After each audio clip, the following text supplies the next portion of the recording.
বিএনপির সাথে থাকাটাই তো স্বাভাবিক ছিল, কিন্তু বিএনপি তো আমাদেরকে লাথি দিয়েছে। জামাতের কাজ এবং কথার মধ্যে মিল রয়েছে। আমরা যে সমঝোতা আসনগুলি নিয়ে সমঝোতা করেছি বা তারা কয়েকটা জোট করেছে জামাতের নেতৃত্বে, এটাই ইনশাল্লাহ আগামীতে সরকার গঠন করবে। বাংলাদেশের মানুষ সবাইকে দেখেছে, আওয়ামী লীগকেও দেখেছে, বিএনপিকেও দেখেছে। এখন তারা জামাতকে দেখতে চায়, জামাতের কাজ এবং কথার মধ্যে মিল আছে কিনা। এটা মানুষ এখন বুঝতে পেরেছে। জামাত কারো থেকে চাঁদা নেয় না। জামাতে যারা সদস্য আছে তারা নিজে পয়সা দেয়। জামাতের মধ্যে অনেকগুলি প্রতিষ্ঠান আছে, হসপিটাল আছে, ইউনিভার্সিটি আছে, কলেজ আছে, ল্যাব আছে। এর মাধ্যমে তারা পয়সা রোজগার করে এবং তাদের কর্মীদের জন্য খরচ করে। ঢাকা বিশ্ববিদ্যালয়ে দেখেন, নির্বাচনের কয়েকদিনের মধ্যেই সকল ছাত্রদের জন্য, এখানে শুধু জামাতের ছাত্ররা না, ইউনিভার্সিটির প্রত্যেক ছাত্রের জন্য শাটল সার্ভিস করে দিয়েছে জামাতের পয়সায়। হসপিটালের ব্যবস্থা করে দিয়েছে। গরিব যে সমস্ত ছেলেরা আছে হোস্টেলে খাইতে পারে না, তাদের খাওয়ার ব্যবস্থা করে দিয়েছে। যারা ফিস দিতে পারে না তাদের ফিস দেওয়ার ব্যবস্থা করেছে। জগন্নাথ বিশ্ববিদ্যালয়ে ইতিহাসে প্রথম নির্বাচন হয়েছে। মনে করেছিল এটাতেও বোধহয় জামাতের ভরাডুবি হবে, কিন্তু আমরা কি দেখলাম, জামাত নির্বাচিত হয়েছে। এদের মধ্যে এখন বর্তমানে অনেকে ভোটার। সুতরাং এই ইয়াং যারা আছে, যুবকেরা, তারা কখনো জামাতের বাইরে কাকেও ভোট দেবে না, কারণ তারা দেখছে জামাতের কাজ এবং কথার মধ্যে মিল রয়েছে।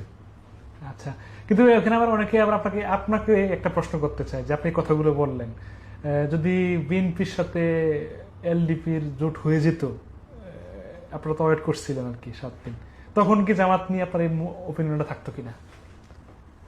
জামাতের সাথে তো আমরা ছিলাম না, আমরা তো বিএনপির সাথেই ছিলাম।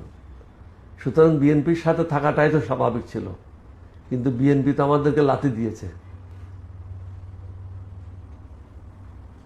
সুতরাং আমাদের সাথে যাদের মিল রয়েছে তাদের সাথে যাওয়াটাই আমাদের একমাত্র পন্থা ছিল।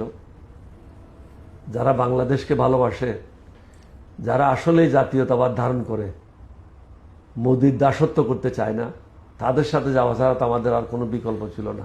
তারাই সুশাসন চায়, তারাই দুর্নীতিমুক্ত সমাজ চায়, চাঁদাবাজ মুক্ত সমাজ চায় এবং সকল ক্ষেত্রে সকলের সমান অধিকার নিশ্চিত করতে চায়।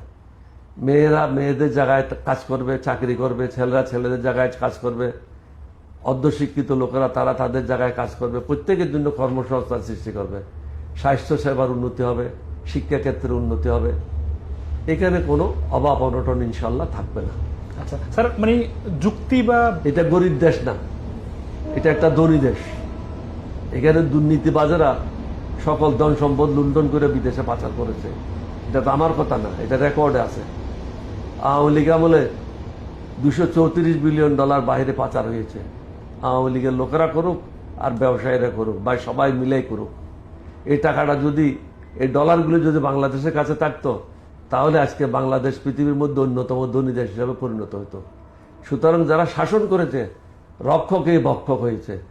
আগামী দিনে জামাতের নেতৃত্বে যারা সরকার গঠন করবে তারা ভক্ষক হবে না, তারা রক্ষক হয়ে হবে, জনগণের সেবা হবে, শাসক হবে না। আমরা জনগণের শাসক হব না, আমরা জনগণের সেবক হিসাবে কাজ করব। আমাদেরকে ভোট দেওয়ার অর্থই না আমরা মানুষের উপর মাতব্বরি করব। আমাদের ভোট দেওয়ার অর্থ হলো আমাদেরকে তাদের সেবা করার জন্য 5 বছরের জন্য নিয়োগ দিয়েছে। জনগণ আমাদেরকে নিয়োগ দিয়েছে তাদের সেবা করার জন্য।